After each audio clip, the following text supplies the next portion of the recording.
and nerdettes and wee little nerdlings all. It's your buddy Big Johnny G, the Two Gun Fix-It presents Legendary Gaming.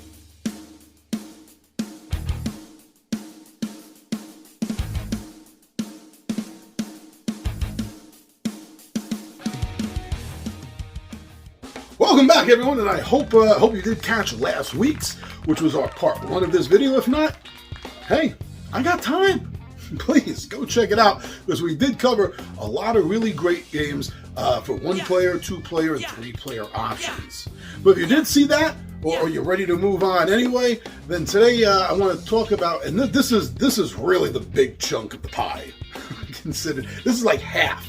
This is a little more than half.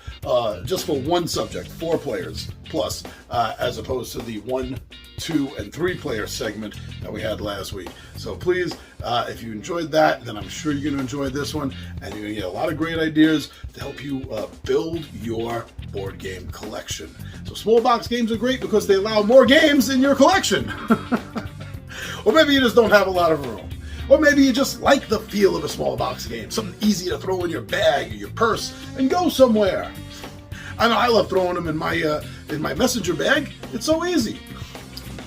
All right, so thank you for joining me. And why don't we get down to the table, and I'll tell you some great ideas for 4+ players in small box games.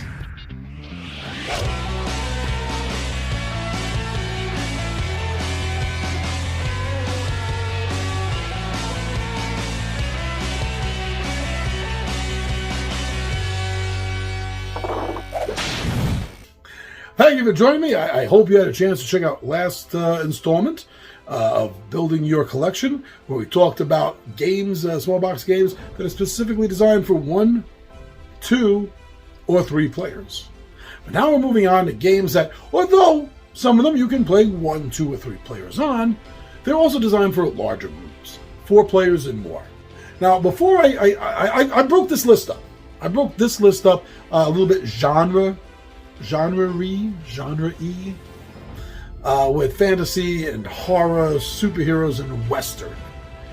But there are 2 things I want to mention before I get into the themes, the genre section of this. And one of them is a game called Not Dice.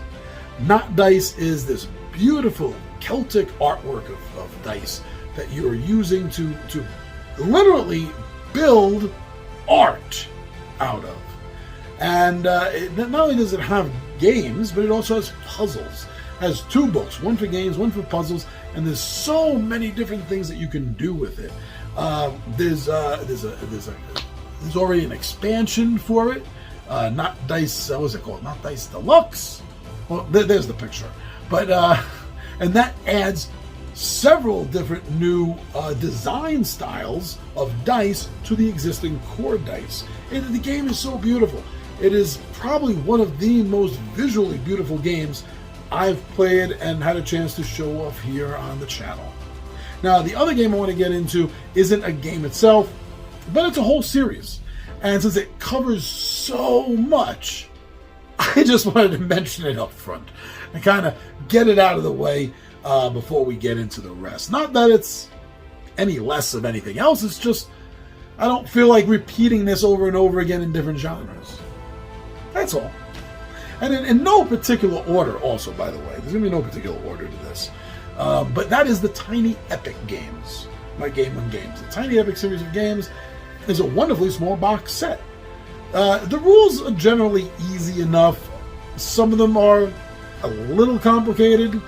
Some of them seem a little complicated, but they're really not. So it runs the gambit, I'd say. But generally speaking, they're fast rules to learn and teach. They're usually pretty quick setups is what they try for. Sometimes the footprint's a little big. But there are so many different versions of these games.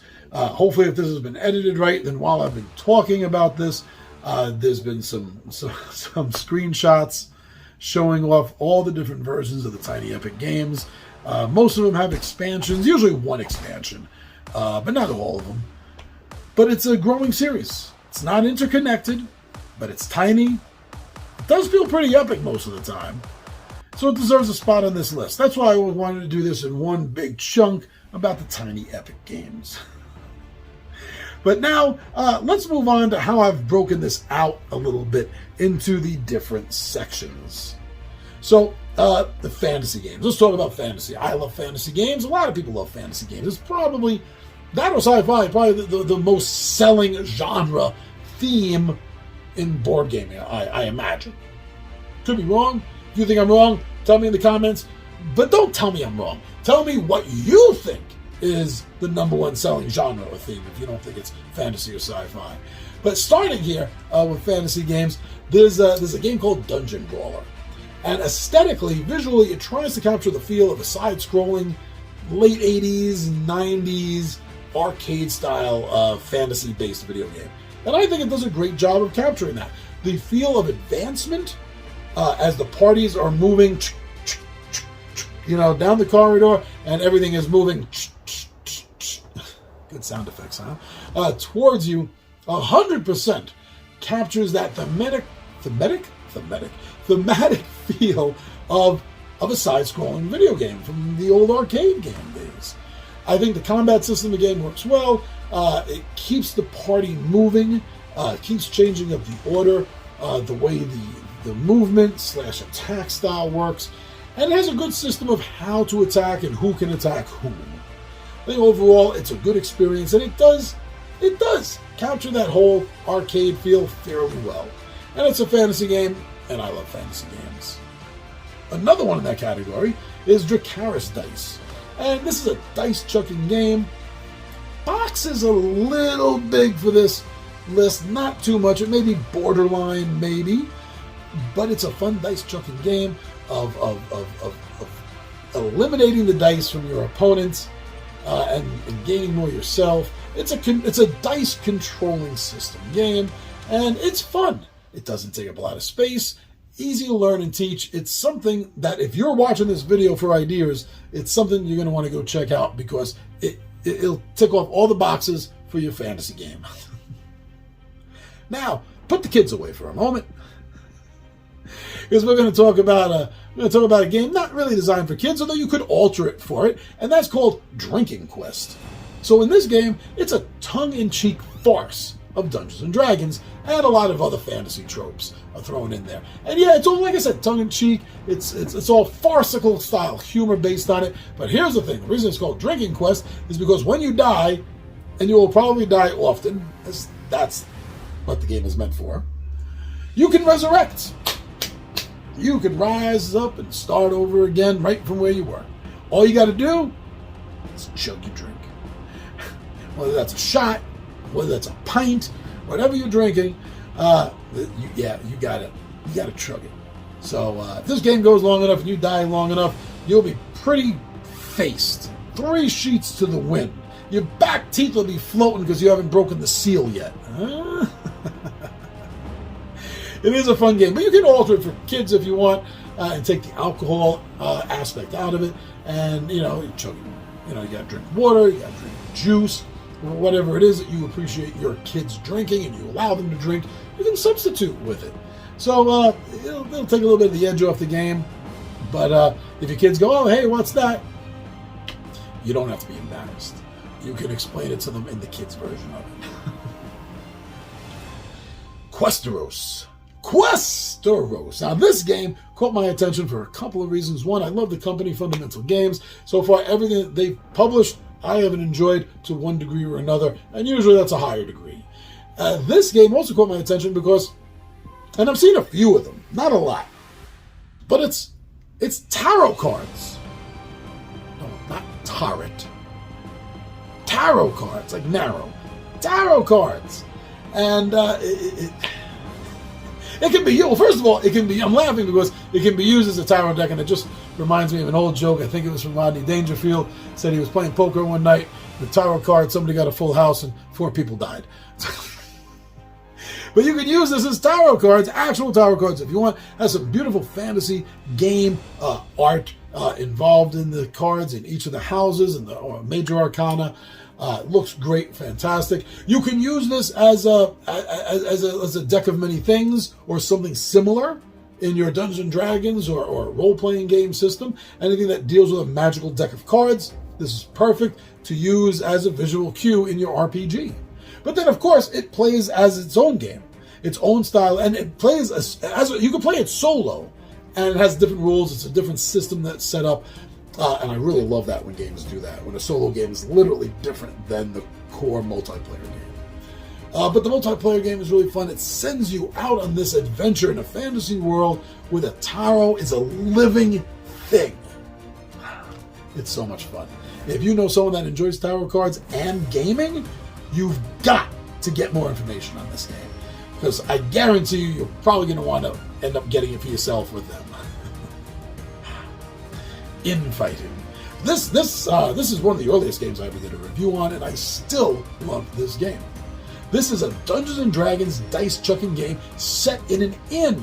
So much stuff happens in inns. It's usually where you get most of your quests from, to the point where it's in itself is a joke and a meme of itself, getting quests at a tavern or inn, you know? But this game isn't about getting a quest at the end. No. This is about just relaxing. You like to relax, I like to relax. Nice small box game with some dice and sitting back at a bar. And then the fight starts. That's what this game is. It's a bar fight in a box. How many bar fights have you seen in a game form? I only know of one other, and that's set in the Old West. But a fantasy-based bar fight game? Yeah, I wanted more information on the game, and I loved everything about it so much I bought it, and I've been playing it for years. I'm going to be playing it for more years. In fact, as long as I'm alive and I have that copy of that game, I am going to find time and ways to play it. It's that fun. It has some cards in it, but it's mostly a dice chucking game.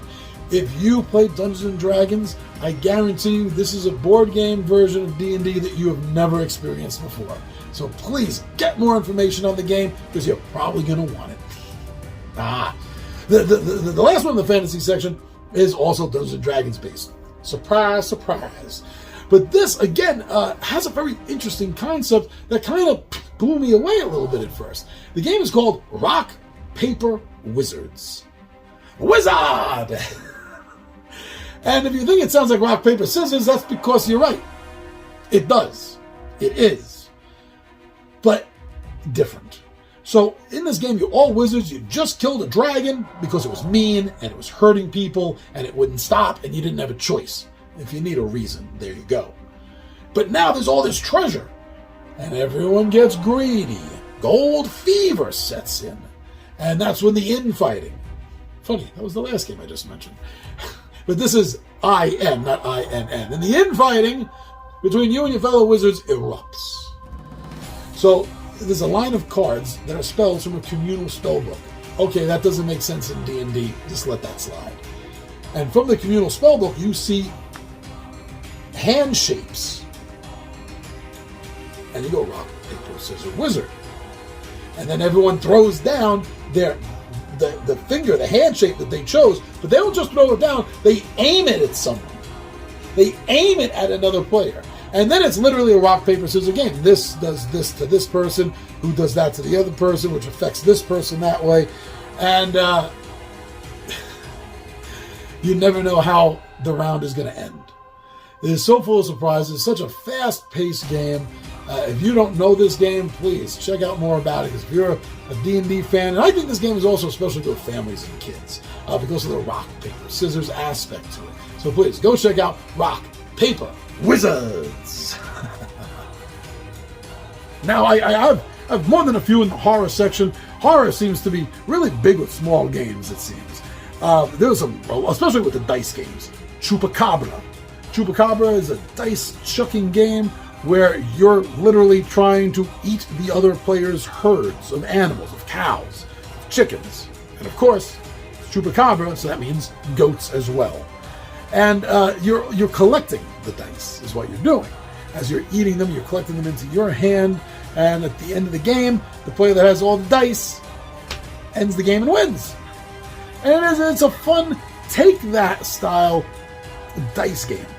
The only problem I have with it, no matter how much fun it is, I'll tell you this right now, I'll admit it up front, it is a little railroaded, because if you know if you know the rules, then there's really only one thing you can do each turn. And that's the best option you have. As long as you're just maximizing your option of how many chupacabras you roll that can take out how many of a certain herd of each opponent's, the game kind of does play itself. But if you just let that go and you don't think about it, I've always had fun with this game. Zombie Dice. Zombie Dice is a game that not only have I had fun with, but me and Tommy V have taken this on the road with us. We've us and our families have gone on cruises together, and this game has come with us. We've gone incursions out of state. This game has come with us. This game has traveled with me more than any other game I own, which is why I eventually gave my copy to Tommy V, and I went out and I got the hard case travel version of it, so it wouldn't get as banged up anymore. And Tommy gets to keep his home, and I bring the travel one with us whenever we go out. It's a good, fast-paced game where you are the zombie and you're trying to eat brains. You just got to watch out because for some reason people are trying to shotgun you. I don't know why. But it's a fun game. Like I said, I've traveled everywhere with this game. I do anywhere, anytime I go. Anywhere. I always make sure that I have this game with me. So if for some reason you don't know about Zombie Dice, go check it out. Because if you're building a small game collection, you're going to want this. Now since we're on the topic of dice, another one which is probably the smallest game I own, well, maybe the second smallest game I own, and that's Cthulhu Dice. Because there's only one die in it. It's a 12-sided die with different Cthulian symbols on it, and a bunch of plastic counters. And you have they represent your sanity. And you're just trying to drive everyone else in the cult crazy. Basically, that's what it comes down to. And each roll is an attack roll, and then the person that got attacked gets their sort of counterattack roll back. And that's it. Every turn. So how you play the game out is largely luck-based, but there's a little bit of control situation that you have in there a little bit with some of the dice rolls, getting to choose, as a wild. But it's fun. It's fast-paced. So fast-paced, me and Tommy V have actually lost, when we play it 2 players, we've lost track back and forth. Wait a second, was that attack for me the attack roll, or or did you attack me and I was retaliating? Sometimes we forget, so we started using the lid, the bag, it doesn't have a lid, using the bag, just passing the bag of the game back and forth, so we remember who the active attacker is. That's how fast the game is. And it's a nice little horror game. Flux. Flux makes a whole series of games. There's just a basic Flux as well, but then there's Fluxes with so many things. There's a Batman Flux, there's a Cthulhu Flux, which I'm talking about now, Zombie Flux I'm talking about now, and these are really fun small box card games that are constantly changing. They're constantly in a state of flux.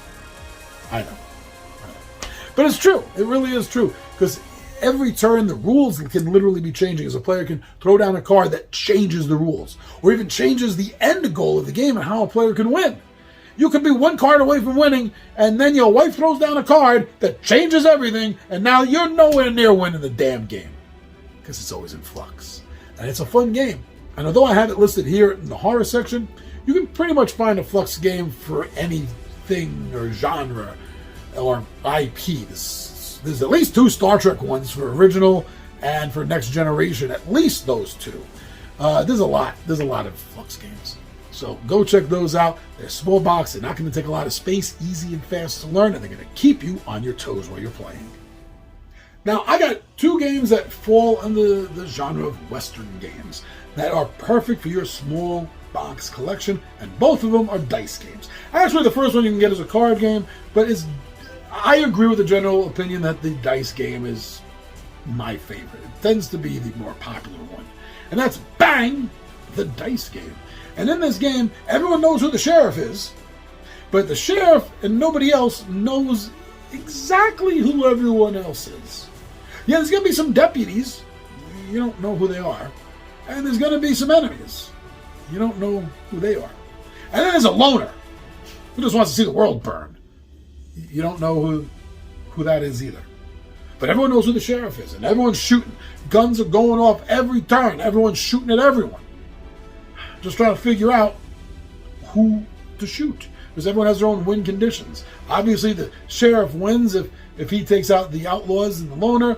The deputies and the sheriff win if they protect the deputy. If they protect the sheriff, the loner wins. I think if he takes out like everyone, and the outlaws win if they take out the sheriff. But nobody knows who anyone is except the sheriff. And meanwhile, yeah, this is on the West. So every now and then, like a force of nature, there's a native attack. The indigenous native Indians, as they were incorrectly named at the time, every now and then are just going to storm through and make an attack, and everyone can possibly get screwed. And by the way, there is also a dice and card game version of Bang, if you like horror stuff, for The Walking Dead as well. And again, this is kind of pushing the limit, I think, for the size of box that I would recommend for small box to maximize your size and increase your collection. The other one, which you've seen me playing a few times recently, is the Zorro dice game, which does a fantastic job of simulating the adventures of Zorro. Actually, the adventures of someone trying to become the new Zorro after the original retires. It has so many different adventures that you can go on, and so many different villains, and then bosses after that. The replayability of the game is extremely high. It's a dice chucking game where you're trying to make matches. It's a dice matching, dice chucking game. So the rules are not very intense at all. It's easy to learn, easy to pick up. And let's face it, there's not a lot of Zorro games. There aren't. So if you're looking for a Zorro, if you're a fan of Zorro and you like board games, please go check out the Zorro dice game. I'd like to close off this part of the list with superhero games. As I've mentioned a lot of times, you just look back, well, I guess at this point, maybe you look back 3-4 years ago, there were so little of them in the marketplace. And now is a huge explosion.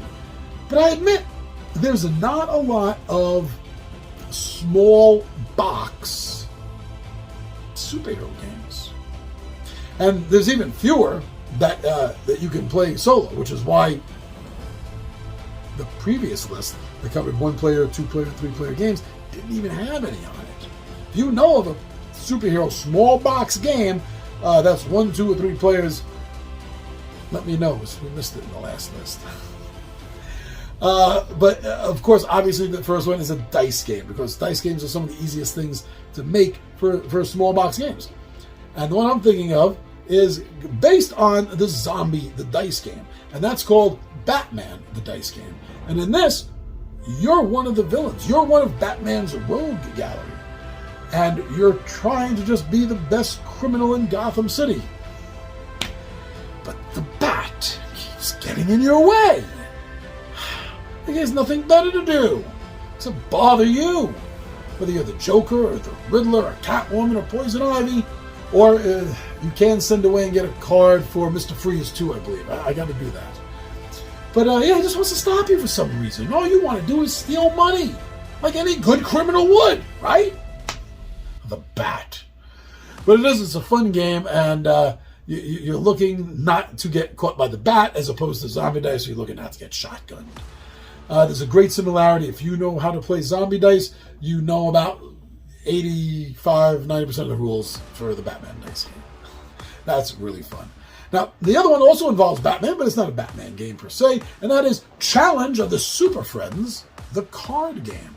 That's right, the classic 60s, 70s, I think there was an 80s version too, right? Challenge of the Super Friends, was that late 70s or was that 80s? Well, I'm forgetting my pop culture now that I lived through. But this is an amazingly fun simulation. That's what I want to call it. A simulation of the Challenge of the Super Friends cartoon show. It takes directly from the storylines. The artwork is original.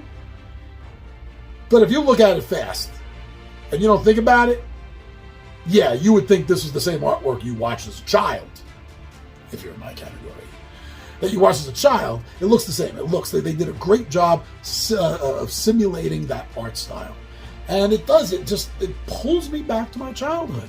It was a silly cartoon. I loved it. Every kid growing up in the 60s and 70s pretty much loved the Super Friends cartoon. you know, it was silly, and in hindsight, the stories were lazy. They were. I'm sorry. I still love it. Don't attack me. But they were. They were lazy written stories. Oh, it was so much fun. Oh, God, and I can still watch it, and I still love it. And this game does capture that. Yeah, you are going to feel. You're going to feel that again with Challenge of the Super Friends, the card game. So there you go. There goes some. A lot of games. That's a big list for small box games that you can play 4 or more players with. So you combine this with the last installment of 1-player, 2-player, and 3-player games. You're going to have yourself an amazing small box collection of board games, my friend. So thank you for joining me. I'm your buddy Big Johnny G for Two Gun Pixar Presents Legendary Gaming, and I am out of here. What the hell was that?